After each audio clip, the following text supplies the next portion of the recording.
Everybody, and welcome to Out of the Gate, Daily Racing Form's weekend handicapping preview program. I'm your host, Stan Illman. Thanks so much for watching. Here's what's coming up in this week's edition of Out of the Gate. Daily Racing Form handicappers Nicole Russo, Mike Beer, and I will take a look at 3 graded stakes races from across the country. 2 from Santa Anita. The Sham Stakes offers Kentucky Derby qualifying points for 3-year-olds going a mile on the dirt. The San Gabriel Stakes at Santa Anita for older horses on the turf. At Gulfstream Park, we'll take a look at the Grade 3 Kittens Joy Stakes.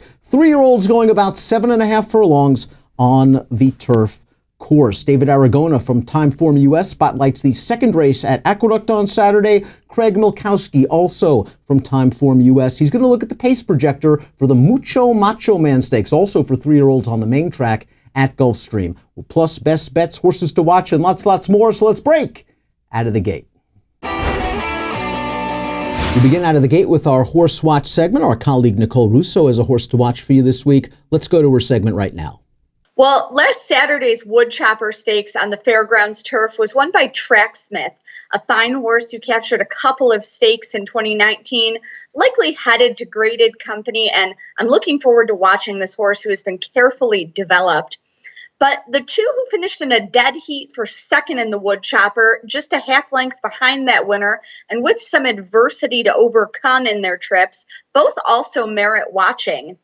Jefferson Cup winner Spectacular Gem maybe got the worst of it, bumped several times in the early stages, and rallied strongly on the far outside in the lane on a yielding course.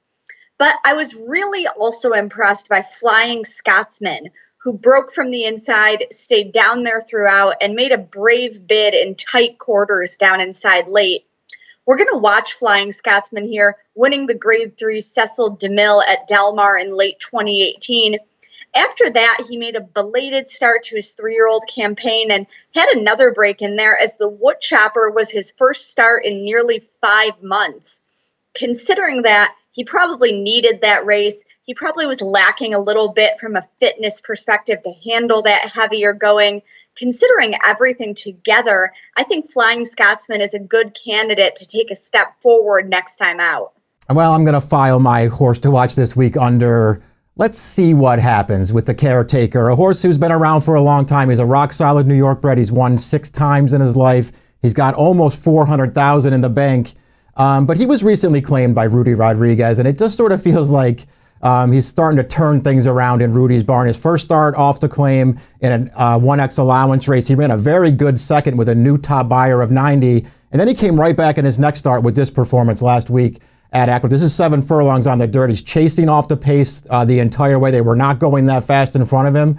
That horse on the lead right now, Charlie McCoy, is no slouch, and the Caretaker is going to run right by this horse, take over past mid-stretch, and then get away from this field at the end.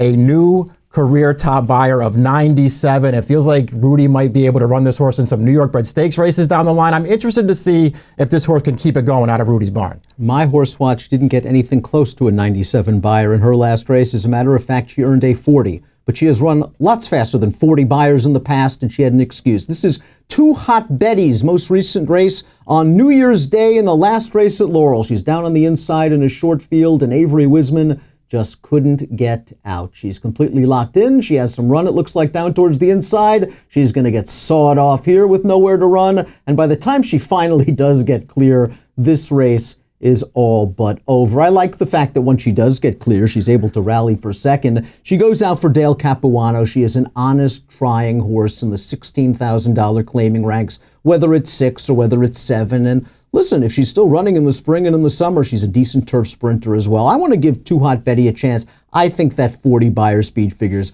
a lot depressed. I think she can run a lot faster than that next time out, and she's going to have to. Too Hot Betty, my horse to watch this week on Out of the Gate. Let's get to some handicapping. Derby qualifying points on the line in the Sham.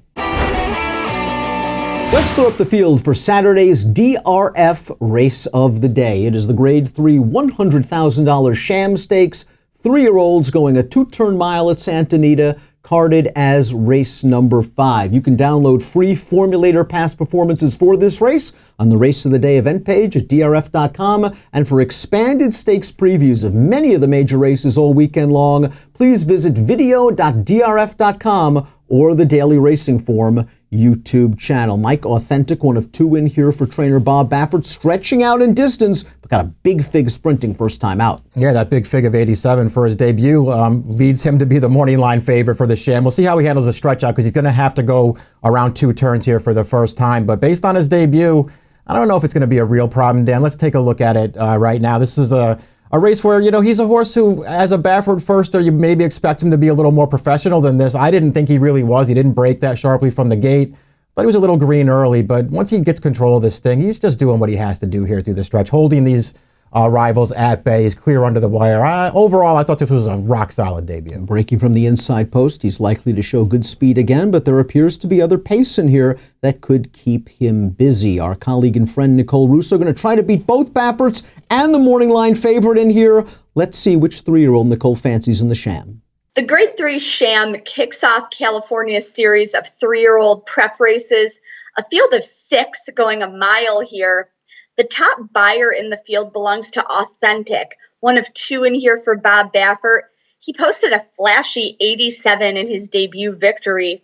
However, I'm going to look toward a horse who has already won at this mile distance and who doesn't stack up badly against that figure. Tayshawn won his maiden at a mile last out for Richard Baltus. We'll take a look at that win here. Finishing second was Tis a Magician, who came back to flatter him with a maiden win this week. Tayshawn earned an 81 buyer, the second best number in the Sham field. And of course, we'll be looking closely at the pedigrees of these 3-year-olds as they continue to add distance through the winter and spring. Tayshawn is by Twirling Candy, who sires all types. He had a pair of Grade 1 winners at the Classic mile and a quarter distance last year in Gift Box on the dirt and Concrete Rose on the turf. Tayshawn is out of Grace Phil, who was a stakes winner around 2 turns as well. So all of this stamina behind him, the colt has already won at a mile, and I think he has a very good shot to do so again this weekend. Well, I'm not going to try and beat the Bafferts in this race. As a matter of fact, I put them 1-2, but my top pick's going to be the other Baffert, the second choice on the morning line, number 4, Azul Coast. This is a horse who debuted going 2 turns at a mile distance. It's not easy to do. And then you add in the trip that this horse had, and you just feel like he can do a lot better than the 75 buyer here. And we'll pick up the replay as they turn into the stretch, and you're going to see he's very wide in this race, all the way on the outside there.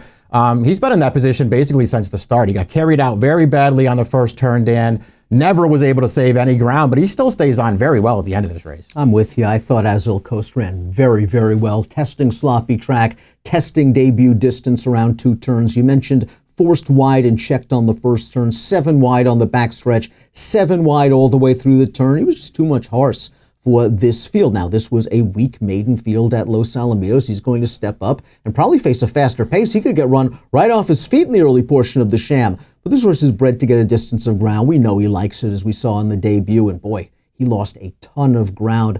I think he's got some potential. I think this is a nice spot for him to make his first start against winners.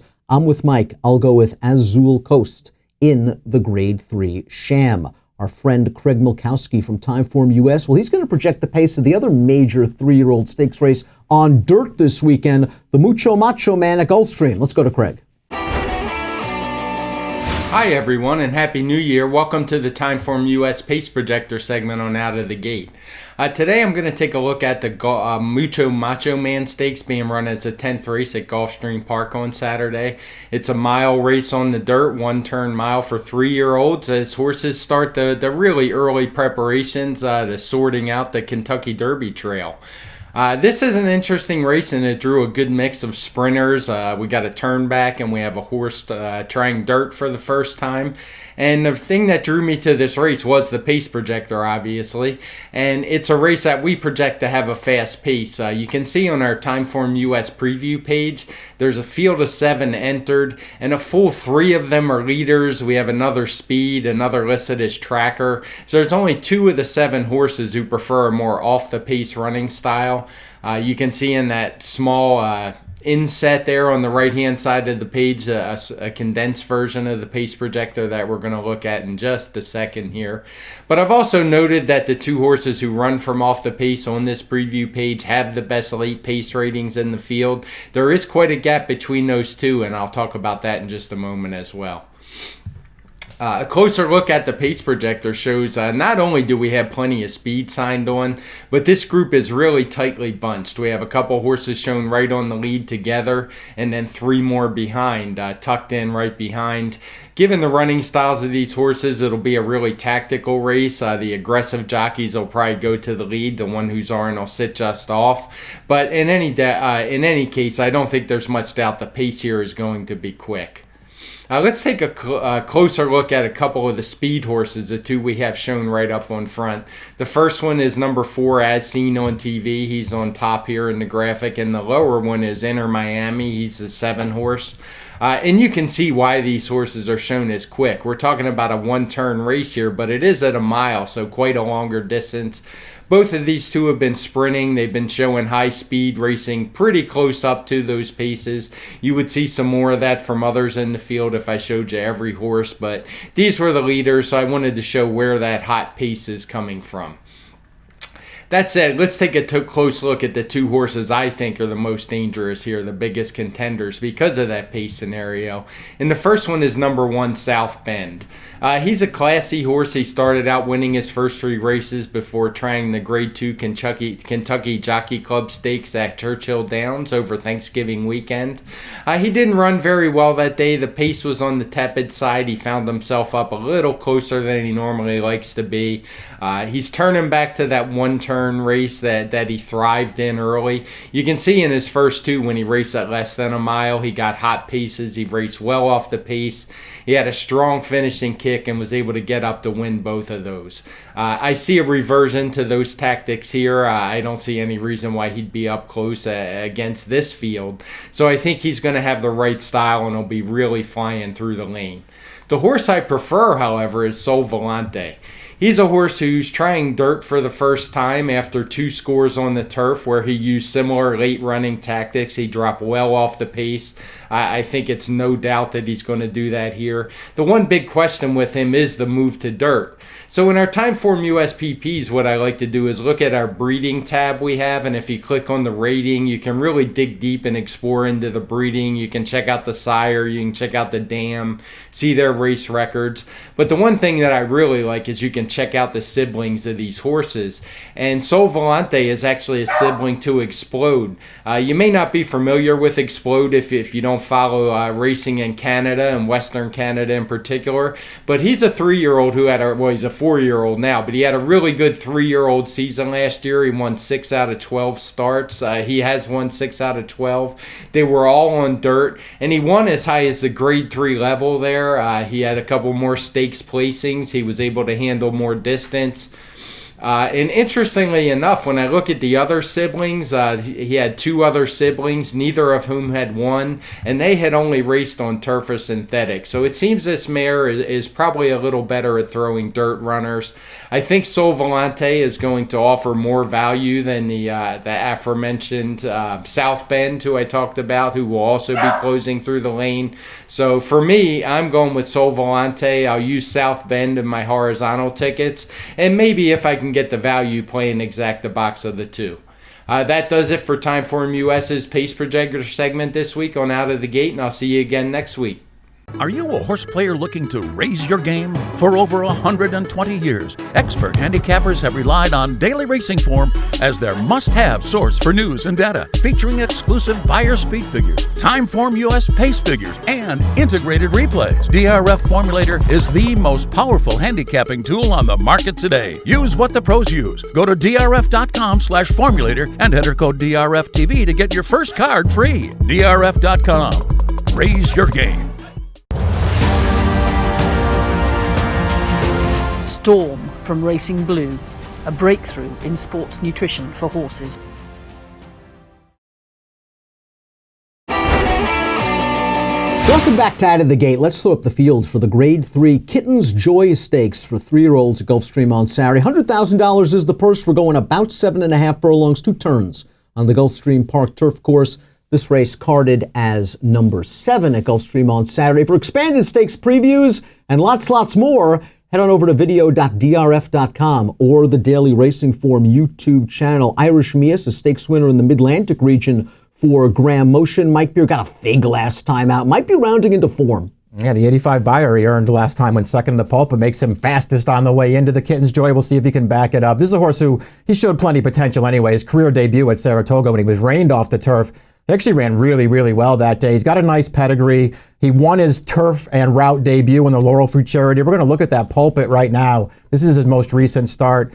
He was starting to get motivated on the backstretch here to make a run into what was a pretty fast pace. I thought Danny stays on pretty well at the end of this race. He's only second best at the end.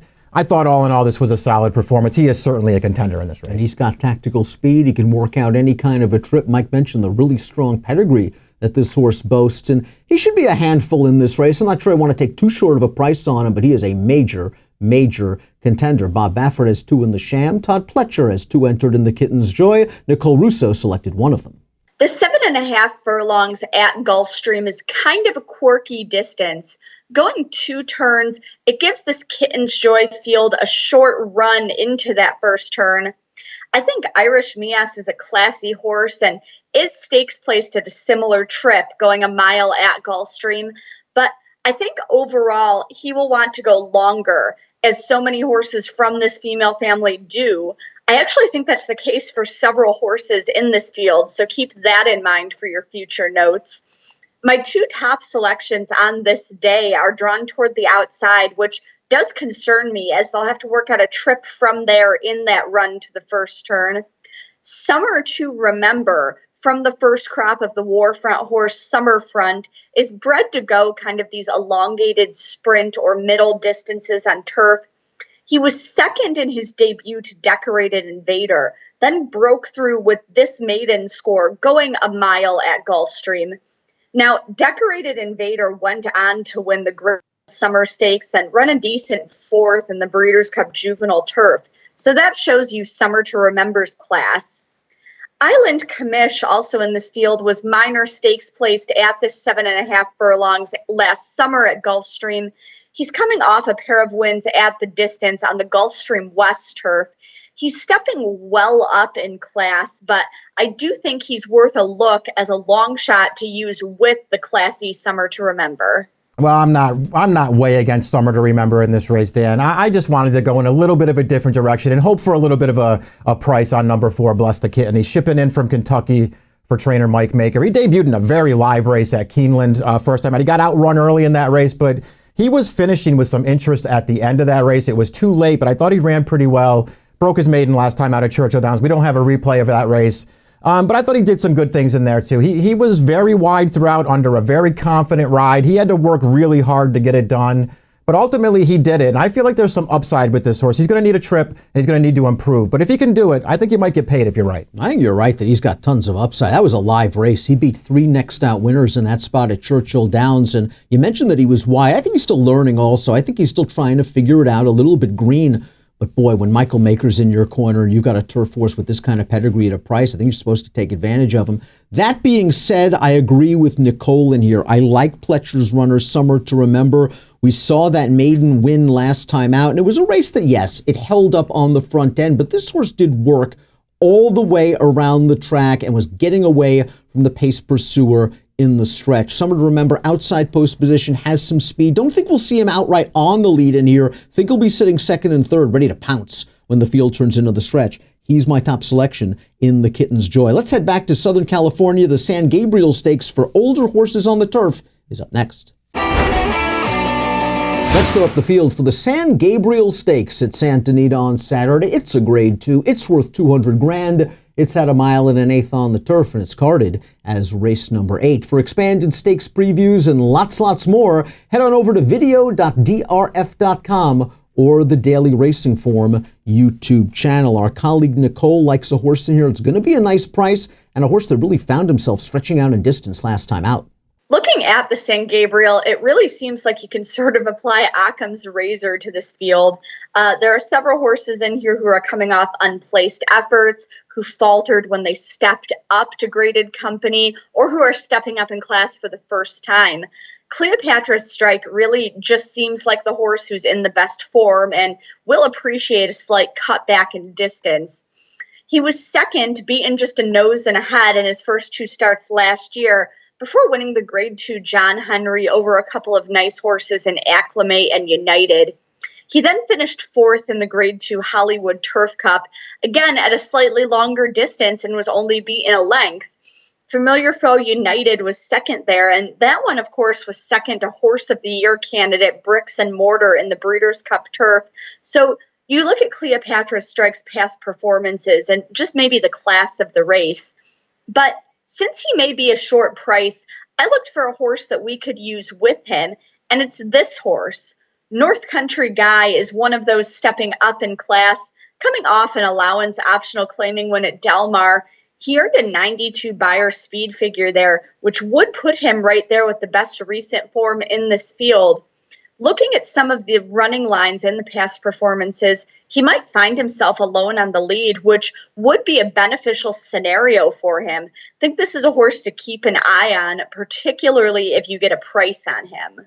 Well, trainer Phil D'Amato has the favorite in this race and the horse to beat in the number 3 Cleopatra Strike, but I'm going to go with D'Amato's other horse in here, number 4. Overdue. I just feel like this is a horse who is really starting to put things together. He's still relatively lightly raced. He's exiting the Hollywood Turf Cup where he wound up finishing 9th, beating over 11th lengths. But I don't want to hold that race against him. Going too far, probably moving too soon into a pace where he didn't really want that distance anyway. I'm going to give him a pass for that one. We're going to go 3 starts back on his PPs. This is an allowance win for this horse. And yes, he got a good trip in this race, saving a lot of ground. You're going to see him get a split here between the 2 leaders in the stretch, but I think he finishes this race off and wins it very easily. He came right out of this race and he won again over the 1 1/8 distance, where he got a nice in-out trip, but really finished gamely to close down a loose leader in the stretch. I think this horse is headed the right way. He's going to be a price. I'm going to take a chance. Plenty of upside. Red hot Mike Smith takes the mount. You said a mouthful in here. This horse is a strong contender. Now, I'm a glutton for punishment. You know that after watching this show. I'm going to go back to Desert Stone, and usually the layoff is something that I abhor. But I think this is a case where this is a horse that was crying out for a layoff. Let's go back to his race 2 starts back. He didn't break very well. He's the worst gate horse in America. There's no doubt about it. But he ended up in a pocket spot turning into the stretch.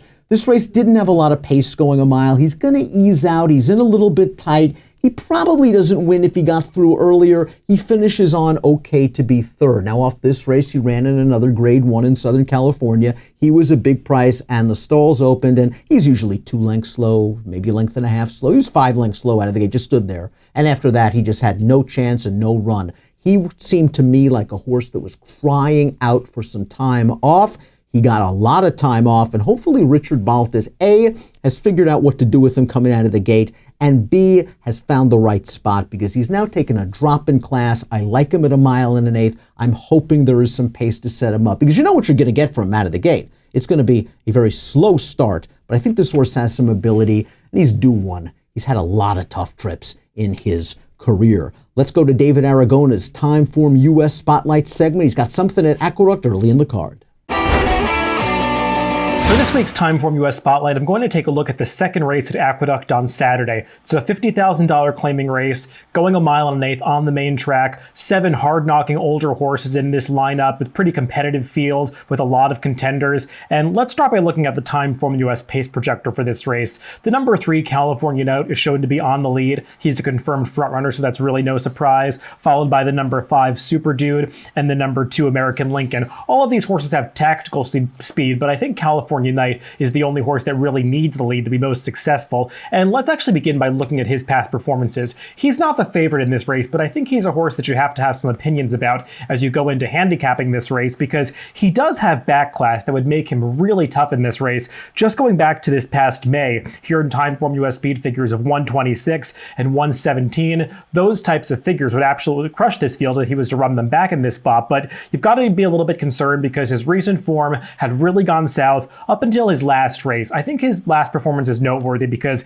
he did something that he hadn't done in any of his prior starts. He actually passed horses around the far turn and into the stretch, raced effectively from off the pace, just missed that day, getting second in that $20,000 claimer. This is a big step up in class off the claim for Dave Canizzo, who doesn't have the greatest numbers off the claim, but I think it's worth pointing out that this horse did get back into better form last time, and he might be the controlling speed in this race, so I would dismiss this horse at your own peril. I'm not picking him on top, but he's he's one that I would definitely use somewhere defensively.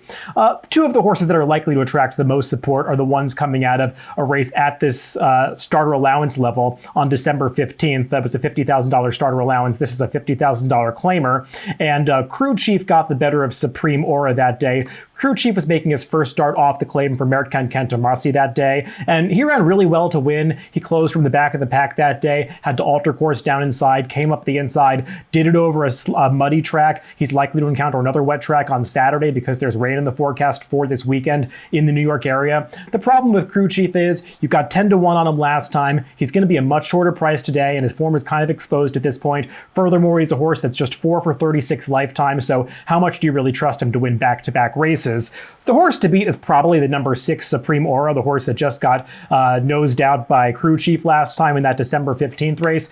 Supreme Aura looked like he had the race won coming to the 8th pole, just got nailed late, but he got a good trip that day and really ran going the 1.125 distance, and that was a concern for him because he's a horse that had really been better going the 1-turn mile or a 1.16 in the past, and he got the distance first off the claim for Rudy Rodriguez. I think if he merely holds his form, he's the horse to beat. He's just another one that's going to be a relatively short price, and I think we can find slightly better value in this race, and that's why I'm taking a shot with the number 7 Heavy Roller.